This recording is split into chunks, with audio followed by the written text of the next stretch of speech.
So, fun story. I was out at the track with the 370Z at a roll race event out at it was the drag strip. And, man, the car was running real good, real strong, and got a couple passes in, and on the third pass, man, the engine just. So I'm going down the track. I mean, I'm going through the gears. I'm near red line every time, right? Because we're just pushing it. Car's properly tuned, everything, and I want to say I was just at the top of fifth gear, maybe, and boom. I think one of the rods let loose, and it was a big brrr. It sounded like one piston was just not happy, and it was just making all the noise. The rest of the engine was just basically cut off.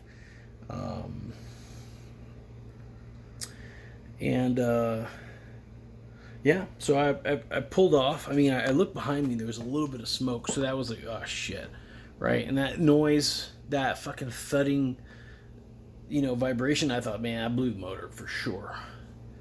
And so I pulled off. Not back to where all the drivers go off into the sand pile where they usually just not the sand pile, but the gravel, so they can kind of.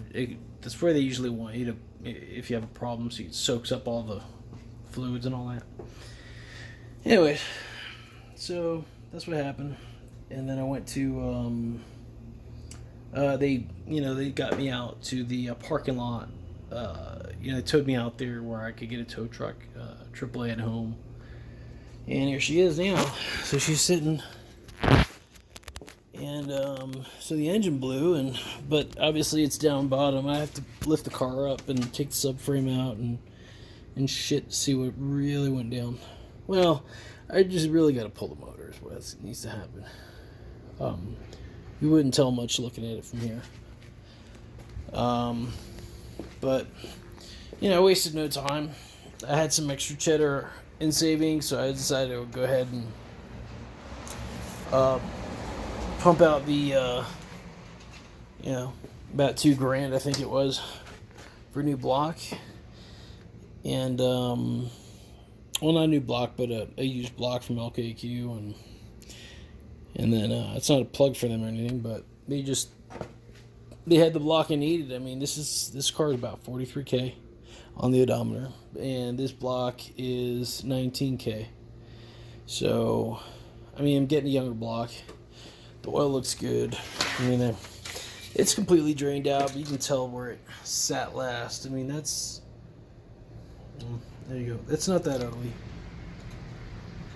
And that being said,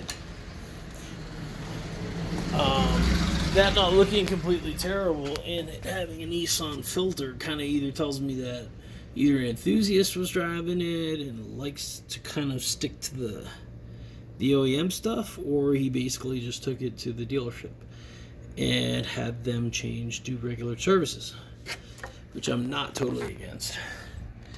Little residual rust, but I mean that's normal. I'm sitting around. It's got the original.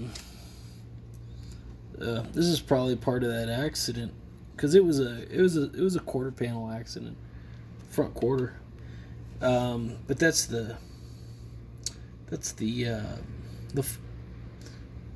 my oil. Anyways, yeah. So, I mean, everything else can come off my new block.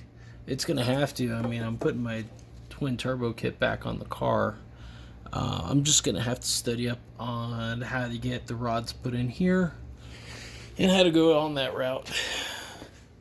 But once I've got my head on that, man, it's good to go. But yeah, sure as you can think, man, this is gonna be a fun project. Taking the undershroud off is what I found, of course. Again, the fluid that initially came out was mostly coolant, a little bit of oil, but which means that, to me personally, either the coolant line snapped or the whole engine got windowed, which, after looking at this stuff, all over the ground. You can tell that the engine got windowed. Let's see. So, I don't know if I can focus in on that or not. I'll try. I mean, I just don't know. But, I mean, there's a pretty big crack along the freaking block right down the center. So, and that's fine. You see, I don't know how this got bent in. That's a little weird. I don't remember this getting bent in, but that's okay, because I got a donor block, and we'll sort that out. Really? How did that get bent in? Well, I'm not going to worry about it. But you can see it's just a mess down here. Alright, so I'll turn around now. I can't tell you what monumental pain in the ass that is. This little two-car garage. But yeah, she's about ready. Now I'm going to take off the front. Not today. I'm going to take a break from here on out. So I got all the fluids out, turned around, got the nose off. And yeah, soon I'll be... we're going to just drop that. Tomorrow I'm going to pull this thing out. And I got to get some fittings. Because last time I kind of scratched up the... I had to put some RTV on it, but I scratched up a little bit of that. And I don't want to do that, so... I got to get some U-bolts that I can... I'll practice on this one so I don't scratch that one up. And it didn't really make much of a difference, honestly. I didn't scratch it up enough to cause an issue, but it was touching a few bits. So, anyways, yeah, tomorrow's project. All right, guys, the front is off the car. This is so deja vu, man. I just wasn't too long where I just had this damn thing out. So I feel like I'm getting better at it, though. I mean, I've really busted this thing off really fast. IC came off fast. The front came off. I think what I need to do moving forward is, because I had to cut a couple wires, so I'm just going to make plugs. Like, to shore up some of the wiring, because some of it's going that way, and some of it's going that way. It'd be easier just to add a bunch of plugs, and then just color code the plugs, so I know what goes to what. But it's annoying. I'm having a major moral dilemma about the condenser on the front. I mean, I ran the car without AC, and you know, it was fine. You know, I don't really bang out with the AC on. I never did.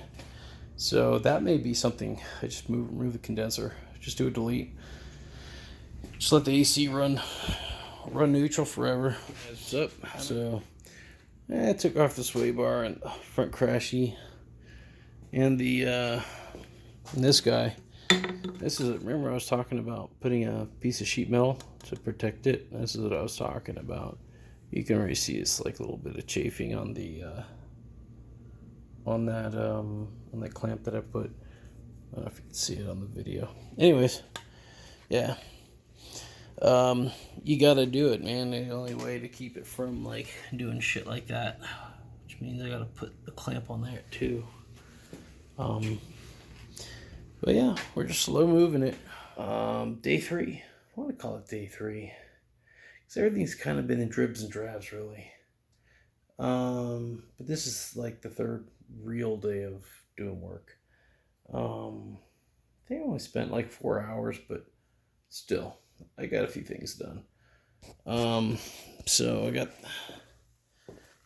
the lower crash bar out. I've got the sway bar out. Those pipes are already out. Mid pipes are out too. But I got the drive line out. She's hanging out over there. I did get the injectors out. They're hanging out over there. I mean, I took them out with fuel rail and all. I don't think I'm going to disconnect them from the fuel rail. What I will do is I might heat wrap the entire fuel rail. And then I'll swap this one over to the other one, because this one's intact. Nothing's wrong with that setup. So why change anything? Yeah.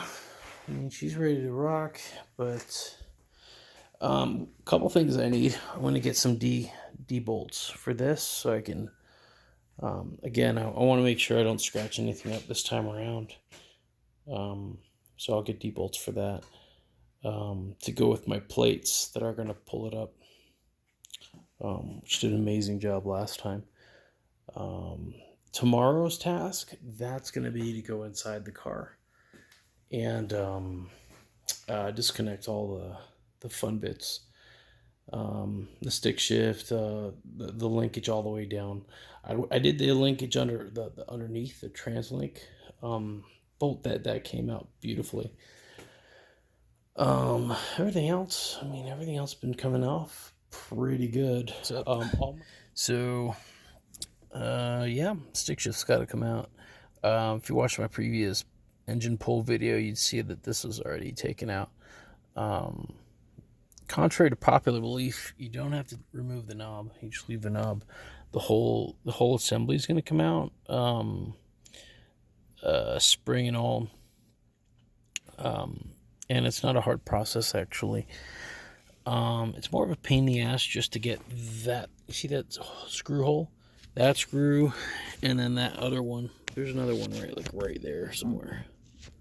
I don't know if I can see it. That one right there. So that one's easy. That one's easy. The other two are pain in the ass. But this plate comes off. That's your it keeps the water from coming into the car. It's like it's your weatherproofing plate. And then the next one is the next plate you have to take off after this. And it's spring loaded, so you're gonna have to do it a little bit more carefully so that the spring doesn't come out and get lost. So I took it out. I took that guide plate out. You see you have those 3 bolts. Yeah, so that's the guide plate down here. This is like a coaster of some kind. I'm not sure what the hell that is, actually. It probably deals with the reverse. I don't know. And then there's where that trans bolt. The translink bolt links the stick shift to the actual transmission. That shaft down, you can't see it. That shaft down there. So there's like a deal.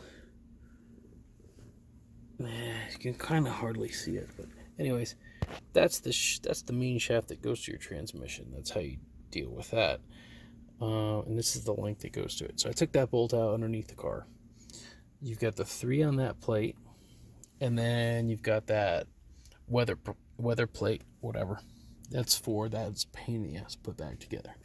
So you'll see it's kind of scuffed. The guide plate.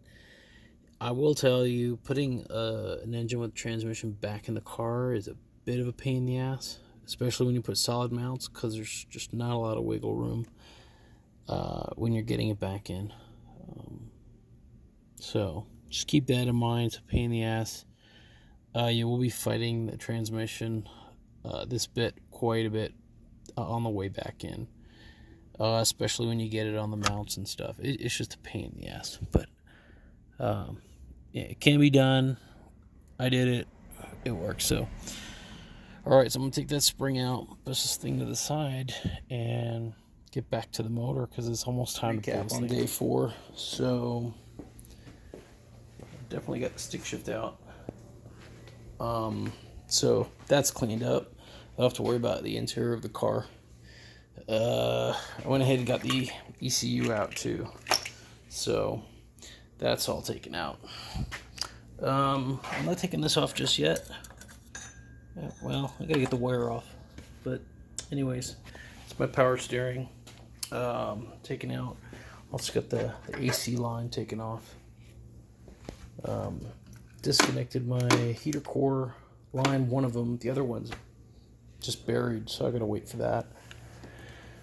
For all intents and purposes, I found my bracket I used last time to lift the car. It was fucking perfect. I put it here last time.